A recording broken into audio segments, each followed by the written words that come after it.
بسم اللہ الرحمن الرحیم۔ السلام علیکم بہنوں، بھائیوں اور دوستوں۔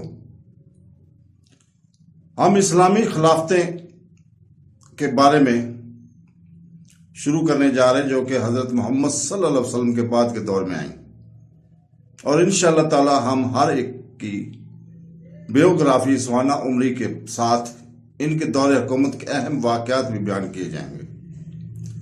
تو دوستو، خلیفہ لفظ عربی کیا ہے جو خلیفہ رسول پاک صلی اللہ علیہ وسلم کے مختصر ہے۔ مؤخر الذکر لفظ کا مطلب ہے خدا کے رسول کے جانشین۔ نبی کریم حضرت محمد صلی اللہ علیہ وسلم لقب خلیفہ رسول اللہ سب سے پہلے حضرت ابوبکر صدیق کے لیے استعمال کیا گیا تھا، جو رسول پاک صلی اللہ علیہ وسلم کی وفات کے بعد مسلم کمیونٹی کے سربراہ منتخب ہوئے تھے، اور اس کے بعد اسلامی ریاستوں کے ہر سربراہ کا خلیفہ قرار دیا گیا تھا۔ سب سے پہلے خلافت آتی ہے خلافت راشدین، سن 632 سے 661 تک۔ اموی خلافت 661 سے 750 تک۔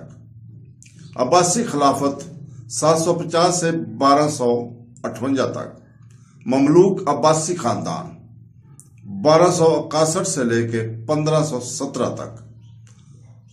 لاسٹ پہ خلافت عثمانیہ 1517 سے لے کے 1924 تک کے ہم بیان کریں گے۔ حضرت عبداللہ بن زبیر حضرت عائشہ کے بھتیجے حضرت محمد صلی اللہ علیہ وسلم کی زوجہ محترمہ کے بھتیجے سن 684 میں اموی خلافت کے خلاف بغاوت کی تھی۔ اسے مکہ میں خلیفہ قرار دیا گیا، لیکن جنرل الحجاج بن یوسف کے 6 ماہ کے محاصرے کے بعد 692 عیسوی میں اسے شکست ہوئی اور وہیں قتل کر دیا گیا۔ اس نے نومبر 683 سے نومبر 692 تک حکومت کی۔